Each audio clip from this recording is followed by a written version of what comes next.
always positive. If you see you or feel yourself thinking negative, you stop it right there. And reprogram your mind to think positive. I'll give you 3 days. Go ahead and do it. I do it myself all the time.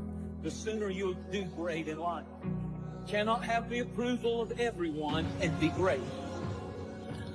And don't be disturbed because no one else can see it. That's not unusual. That is ordinary. People who you thought will help you won't be there for you. Where is your feeling of being empowered, having the capacity to create now? That's going to happen to you in life. And I say that what's necessary is that you stand courageously, daringly, that you become bold. In spite of this, I'm not giving up on my dream. I want the guy who's struggling. I want the guy that failed and can still get back up again. Your problem is your pain has identified you. Your pain has weakened you. And some of you, as long as it's a perfect day, you operate in excellence. But I threw that 3-day pity party and came up with a plan. I'm going back to high school. I'll be starting a baseball team, basketball team, football team, president of my journalism club. My classmates are going to vote me most likely to succeed. I never made the Kobe Bryant, Michael Jordan money. I was terrified of becoming that athlete who went broke. And for months, I saw my checking account dwindle every single month. College educated, college degree, but every month my checking account was dwindling. I had no other skill sets. I had sold out to the sport, which you have to do. To play pro basketball, you gotta sell out. So here I am, 31 years old, wife with 3 kids, mortgage clicking every single month, and I was scared. You're always going to live your life at the lowest common denominator of your friends, if you will. When you receive the message, when you receive the confirmations that these people that are around you are sucking you dry. So how could you have any love left inside of your heart to take care of your kids or your family when you got these people around you that are sucking you dry? I got nothing left. I'm going down, I'm melting. I become confident when I get the right view of other people and I get the right view of myself. It's amazing, right? You ever notice that arrogance requires advertising, but confidence speaks for itself? In fact, insecurity, cynicism, and arrogance, they're all loud.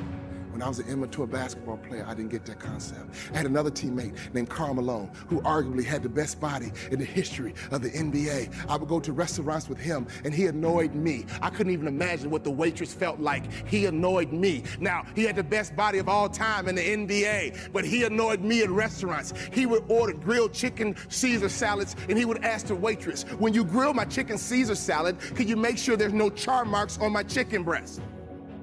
You want her to levitate the chicken over the grill? I mean, very picky, very meticulous. Will Walter Charmarks have carcinogens? Carcinogens create cancer. I want the chicken breast, but I don't want the cancer.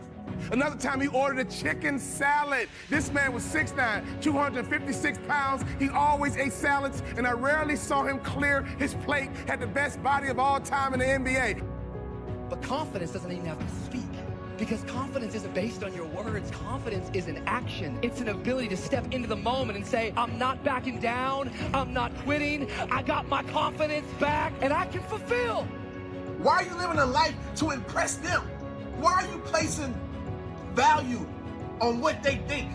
Doing all these things to impress them. Why? I'll tell you something right now, man. You need to place value on the people who love you at your worst. Because those are the people who deserve to be there when you're at your best. Success is all about building relationships. It's not what you know, it's who you know. Some people might not step up when you ask them for help. But guess what? The worst thing can happen to you. If somebody refuses you, you didn't have it anyway. Ask people. You never know. Suppose they say yes. That could be the turning factor. You know how many times I gotta laugh at Ain't Funny, you know the time. Many times I gotta go to dinners and events, in places and be around people that I don't quit at all. I don't like them. They've made it obvious that they don't like me, but guess what? If it's a game of survival, we gonna get from where we are to where we're trying to be. You start to think about what's going to. Though wrong, you're scared that something is going to go wrong, you start to get nervous about what's going to happen. Right? It's this feeling of intense dread. But because you want some different kind of results in your life, you've got to be willing to be unreasonable. If you want unreasonable results in your life, you've got to be willing to be unreasonable. Part of being unreasonable, you don't judge according to appearances. Part of being unreasonable, you can see it because you believe it. That's part of being unreasonable. Part of being unreasonable, you're like Paul, who said, you must have the faith to call forth those things that be not as though they were. That's part of being unreasonable. Most people won't do that. One of the keys to self-motivation that empowers you is that you want to find a cause larger than yourself. Find something that you can contribute to. Find something that you can make a difference because you can. At this point, I was thinking that, because I'd been in the water for a while, that my body would get, acclimated to the water, but it was still cold. So we went out a little further. He's not saying anything. It's spooky. It's like Twilight Zone. I remember getting to a point saying to myself, like this is too much, like the risk factor. And I remember him giving me that look, like, look, you're already out here. You've already made such a commitment. And just as I was about to turn away, just as I said to myself, like, it's too much.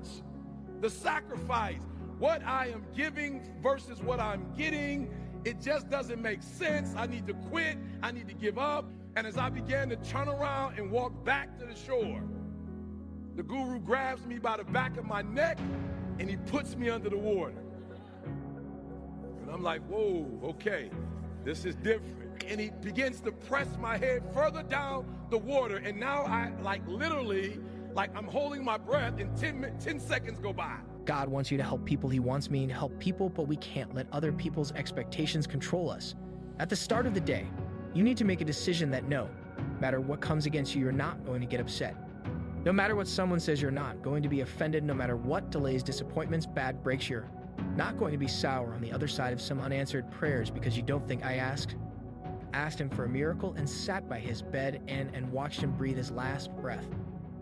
Part of what feeds your larger vision, part of what gives you a reason for being, part of what gives you your life is being able to give something back. Say, I can't afford to give anything. You can't afford not to give. Give your time. Give your talent. There's nothing just to go over and lick envelopes. I don't know exactly what I'm going to do, but I'm going over there. It's part of my tithing in the universe. Once you develop that special sense of mission, and that's what you develop when you're part of a larger cause than yourself, it drives you.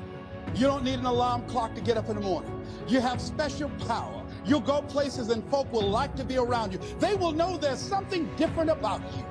When you go in, they'll say, hey, that's somebody important. I want to know who you are. I just want to be near you.